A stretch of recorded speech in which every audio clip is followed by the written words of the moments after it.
Nada, habíamos visto en el capítulo 1 de un poco la vida privada de Nehemías, es decir, en el sentido de que Nehemías se encontraba en, en Persia y estaba trabajando y le llega la noticia y luego siente como un deseo de orar no solamente para que la ciudad o los muros de la ciudad sean reconstruidos, sino por el pueblo, por sus hermanos, etcétera.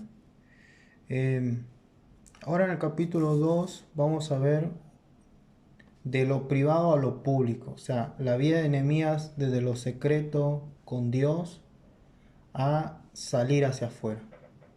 Y esto es como muy parecido a lo que hizo Cristo, o la vida de Cristo, ¿no? Que él tenía un momento de intimidad con Dios y durante su ministerio había momentos que él se apartaba de la multitud para estar a solas con el Padre y para luego volver.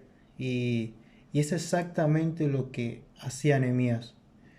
Y, y es que como que Nehemías era una persona que solía trabajar, era copero del rey, y más allá de sus responsabilidades no descuidaba en su vida privada esa vida de oración, meditación y oración de la Biblia. Y creo que es algo que deberíamos tener presente, o sea, de que todos tenemos responsabilidades y cosas que hacer, pero no perder o no negociar el tiempo personal con Dios. Ahora, voy a compartir.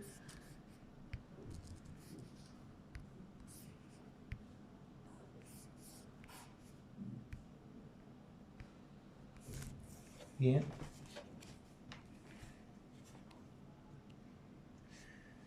Bien, algo a resaltar de esta parte sería la soberanía de Dios y esperar en el tiempo de Dios. Y yo lo puse la guía del siervo. Voy a empezar primero con el versículo 1 que dice, bueno, el siervo de Dios aguarda. Y el versículo 1 dice, sucedió en el mes de Nisan. Había dicho que este nombre Nisan, como el versículo 1 del capítulo 1, que es en el mes de Kisleu, es del calendario hebreo. Se cree que desde el capítulo 1 al 2 pasaron entre 3-4 meses. Ahora, si ustedes recuerdan el versículo 11 del capítulo 1, cuando Nehemías ora a Dios, le dice, concede ahora, sí, ya, buen éxito a tu siervo. Es como que Nehemías quería actuar ya, quería salir ya, ir ya a Jerusalén y hacer el trabajo todo. Pero si nos podemos ver, pasaron más de 3 meses para que Nehemías tuviera esa oportunidad de hablar con el rey. Y esto me hace acordar un poco, si vemos la vida de Cristo, también en el sentido de que Cristo ejerció su ministerio aproximadamente a los 30 años. Es como que Jesús esperó el tiempo para actuar, para ejercer la voluntad de Dios. Inclusive antes de ejercer su ministerio, Jesús estuvo 40 días en el desierto. Ahora, si también pensamos cuando Cristo muere y resucita, los discípulos estuvieron casi 50 días en Jerusalén esperando lo que se conoce como el Pentecostés en Hechos 2. O si pensamos en la vida de Pablo, que quedó encarcelado, y en Filipenses dice que, bueno, Pablo era un misionero y lo que él quería hacer era ir a todos lados a anunciar el Evangelio, pero estaba preso. Pero ahí dice que todo eso obró conforme a la voluntad de Dios y que eso permitió que el Evangelio se proclamara de manera abundante, más allá de lo que él esperaba. Y es como que nosotros, de alguna manera, si vemos una necesidad o tenemos un problema, queremos que Dios lo solucione ya. Y, y, Y es algo muy, muy humano, o sea, no está mal, pero quizás algo que nos enseña acá esta parte es que debemos de alguna manera entregarle a Dios lo que nos pasa o lo que nos está pasando, pero también esperar su tiempo. O sea, esperar el momento y no precipitarse. Eh, Ahora, esto es muy importante porque, o sea, si pensemos en Nehemías, Nehemías tuvo más de 3 meses esperando ese momento y de alguna manera Dios lo estaba trabajando de la paciencia. Ahora, Nehemías en ese tiempo pudo pensar mejor las cosas, pudo planificar mejor, pensar qué le iba a decir al rey, qué es lo que necesitaba, cuánto tiempo necesitaba, tuvo más tiempo de investigar a dónde iba a conseguir los recursos, pero también es como que eso lo incentivó o lo motivó más a querer llevar a cabo esa tarea. Porque, o sea, algunas veces nos pasa de que queremos hacer todo ya y una vez un pastor dijo, es fácil empezar algo, lo difícil es mantenerse. Y muchas veces es como que queremos hacer todo ya y no pensamos las cosas de manera más tranquila y no dejamos que Dios nos conduzca o Dios nos dé o nos lleve al momento específico para actuar. Eh, y dice que en el año 20 de Artajerjes, que estando ya él, o sea, el rey, vino delante de él, tomé el vino y lo serví al rey. Y dice, como yo no había estado triste antes, el rey se dio cuenta. Y, y acá el otro punto es el siervo de Dios que confía. Y el versículo 2 dice, me dijo el rey, ¿por qué está triste tu rostro? Pues no estás enfermo.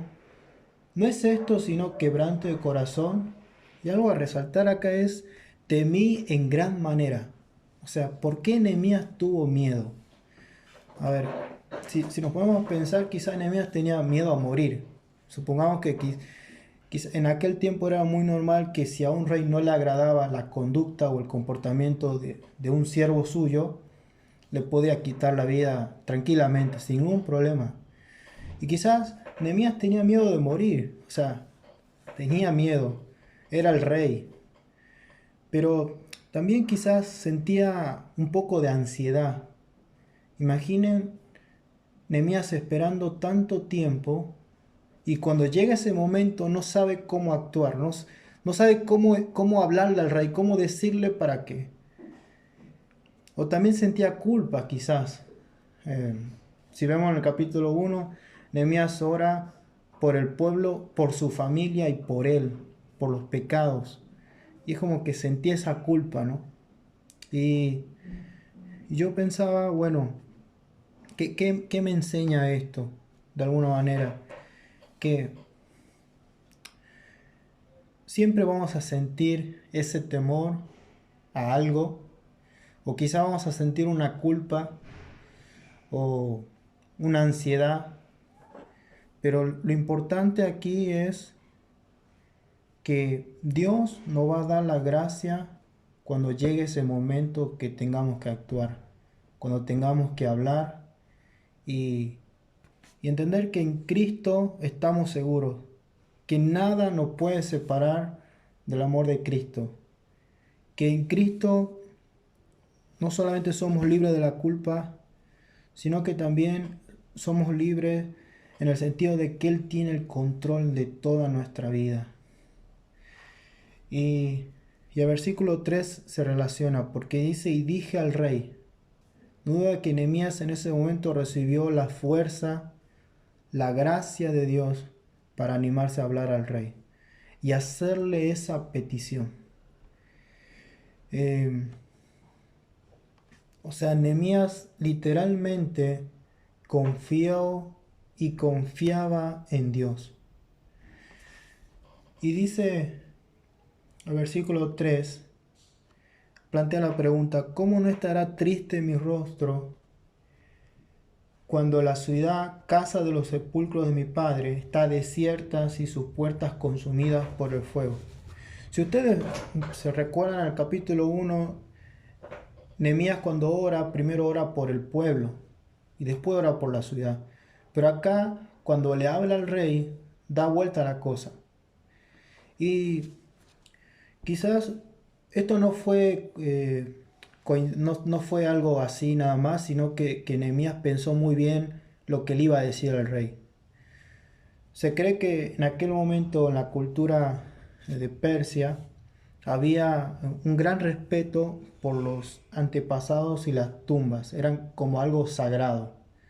Y es como que Nehemías va por ese lado, porque Nehemías sabía que cuando antes de que Esdras volviera a reconstruir el templo, el rey no dejó que se hiciera algunas cosas en Jerusalén. ¿Por qué? Porque tenían miedo de que los judíos luego se rebelaran, se fortificaran y hicieran pleito. Entonces Nehemías sabía que estaba en juego eso y que si él decía algo incorrecto, quizás el rey podía matar no solamente a Nehemías, sino a sus propios compatriotas. Entonces es como que Nehemías la pensó bien, fue pícaro, ¿no? O sea, pero también está el poder de Dios, la bondad de Dios, obviamente.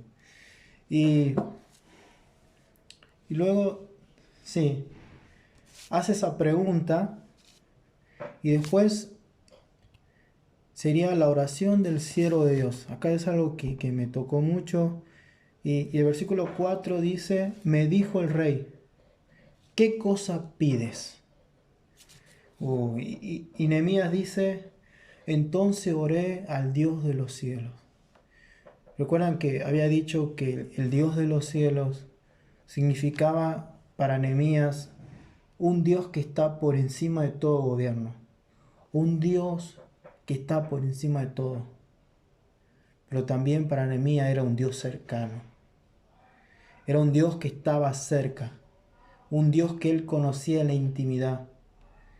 Y recuerdan que Nehemías pasó tiempo en ayuno y oración en su vida privada. Pero acá Nehemías no es que dijo, bueno, señor rey, me voy un ratito a mi habitación, voy a orar rápido y te lo digo. No, oró ahí, ahí. O sea, es como que la oración era algo que no se limitaba a un lugar físico, sino que en cualquier momento y en cualquier lugar. Y esto me hace pensar sin duda en Cristo. O sea, Cristo mismo tenía ese ejemplo de vida. O sea, él oraba en cualquier lugar, no esperaba un día específico para ir al templo o a la sinagoga a orar, sino que su oración era algo cotidiano, algo normal. Y era lo que tenía Nehemías, ese mismo sentir. Y quizás esto es como que todas las cosas que nosotros hagamos o pensemos hacer, sí es importante buscar un tiempo de intimidad con Dios, pero donde sea que estemos podemos hablar con Él. Que ahora podemos acercarnos a su presencia por medio de Cristo, por medio de la fe. Que en cualquier lugar podemos hablar con Él. Y es como dice Romanos, que nuestro espíritu dice, Abba Padre. O sea, el Espíritu Santo que vive en nosotros nos lleva a tener ese deseo de hablar con Dios. Y esto es muy, muy lindo. Ahora, dice el versículo 5, y dije al rey, si le place al rey, y tu siervo ha hallado gracia delante de ti, envíame a Judá, a la ciudad de los sepulcros de mis padres, y la reedificaré. Si vuelven a ver, vuelve a nombrar el sepulcro de sus padres, y luego dice que va a reedificar los muros de la ciudad. Es como que ahora le agrega una cosita más, pero como que ya hablando el rey, supongamos, y dice, bueno, acá le meto un poquito más, ¿no? Y ahora, acá vamos a ver un poquito los planes que tenía Nehemías. Y el versículo 6 dice, entonces el rey me dijo, y la reina estaba sentada junto a él, ¿cuánto durará tu viaje y cuándo volverás? Y agradó al rey enviarme después que yo le señalé el tiempo. Ahora, en esos 3 meses que tuvo Nehemías, o un poco más, antes de hablar con el rey, él pudo planificar y hacer una estrategia de cómo iba a ser el trabajo. O sea, el tipo se tomó el tiempo de hacer todo lo que estaba a su alcance. Ahora, pero él no actuó. O sea, no es que él dijo, bueno, voy a buscar quién me da quién me da los recursos, la herramienta y dejo a este rey y me voy. No, él planificó, oró, ayunó, estuvo en intimidad con Dios, pero esperó el tiempo de Dios para actuar. No es que se mandó solo. Y esto es muy interesante porque es como que, sí, nuestra responsabilidad como creyente es planificar, organizar, pensar de manera fría, cuando tenemos que hacer algo, tomar una decisión, pero también decir si Dios quiere, si Dios me permite, así será. Y Nehemías estaba delante de un rey que de alguna manera era alguien que tenía todo el poder del reino y que podía haber dicho, mira, Nehemías, hasta acá se te acaba la vida, o hasta acá llegaste, pero Dios estaba por encima. Es decir, que nosotros podemos hacer muchas cosas para Dios, pero si Dios no lo aprueba, si no es la voluntad de Dios, no sirve de nada. O sea, no sirve de nada lo que hagamos. Entonces es como que Dios nos demanda que seamos responsables, pero que también que confiemos en Él y dependamos de Él. Y ahora, el versículo 7 dice, además dije al rey, si le place al rey que se me den cartas para los gobernadores al otro lado del río, para que me franqueen el paso antes que llegue a Judá. O sea, Nehemías le estaba pidiendo al rey, bueno, dame protección y dame provisiones. O sea, Nehemías se estaba animando a pedir más. Es como, bueno, ahora dame esto, dame aquello. Pero quiero que piensen que Nehemías en todo momento estaba confiando en Dios. O sea, estaba confiando en Dios. Y, y dice el versículo 8, y carta para Asad, guarda del bosque del rey, para que me dé madera. O sea, Nehemías se puso a investigar dónde podía conseguir la madera para hacer las puertas, ayudar con un poco la refacción del templo y los muros de la ciudad.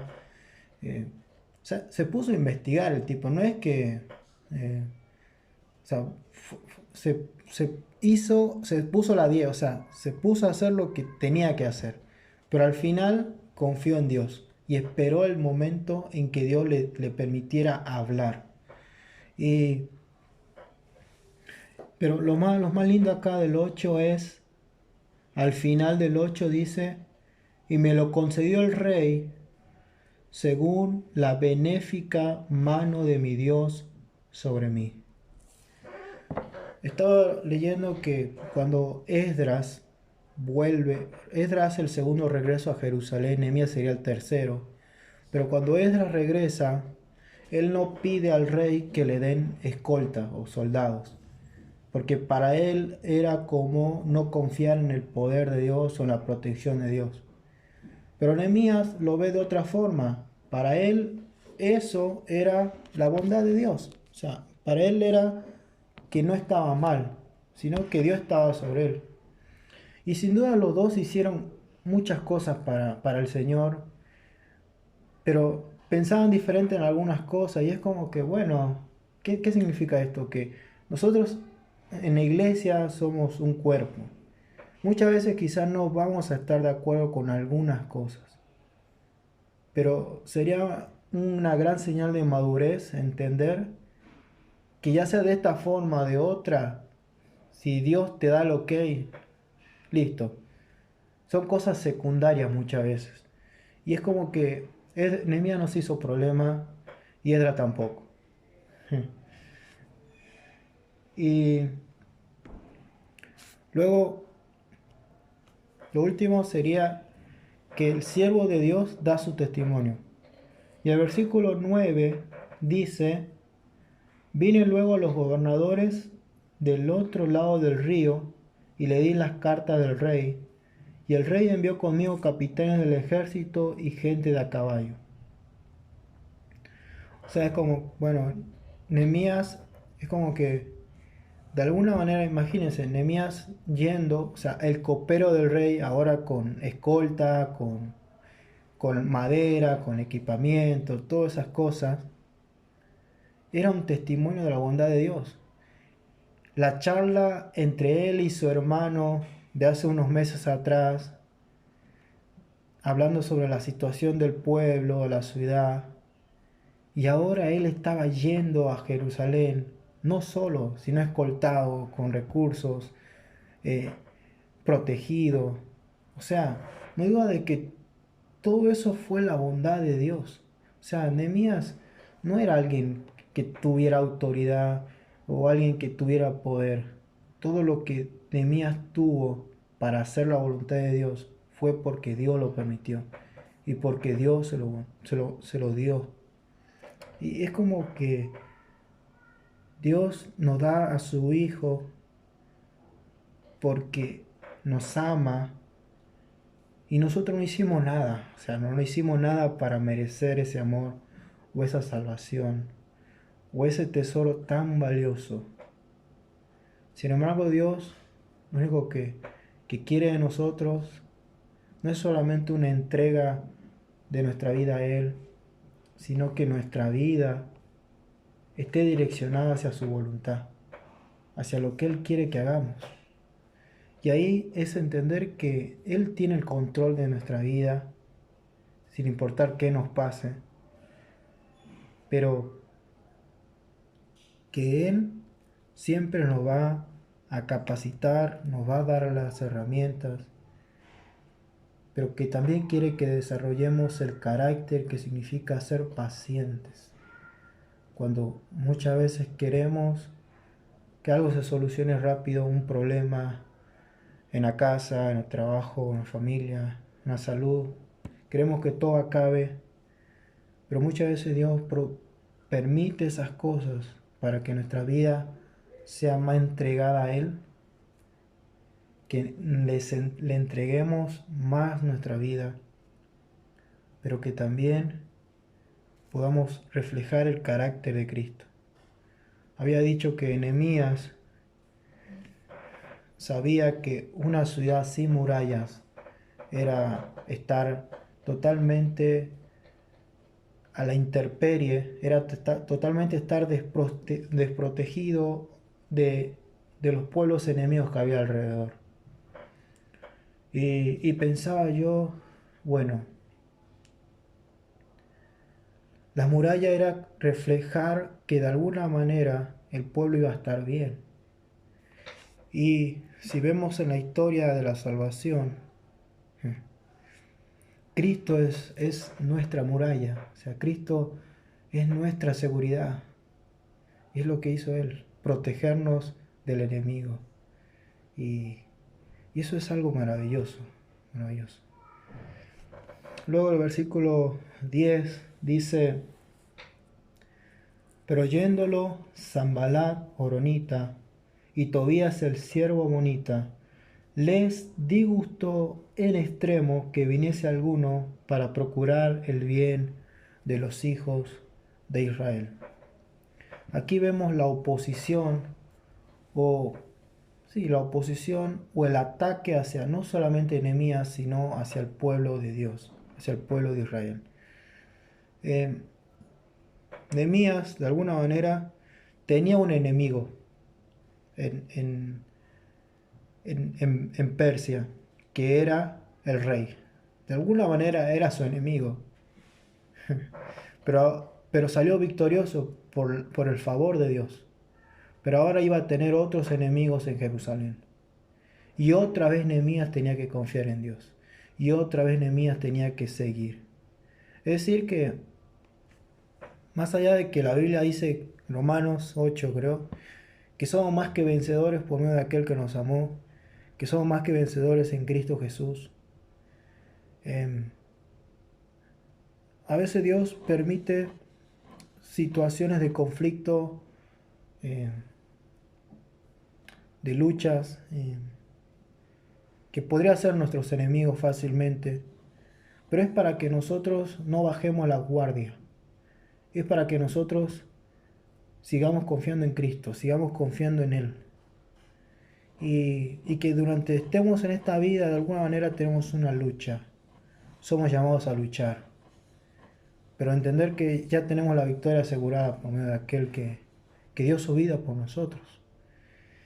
Y, y que nos espera un futuro glorioso con Cristo Jesús. Así que eso sería para por hoy nada más lo del capítulo 2.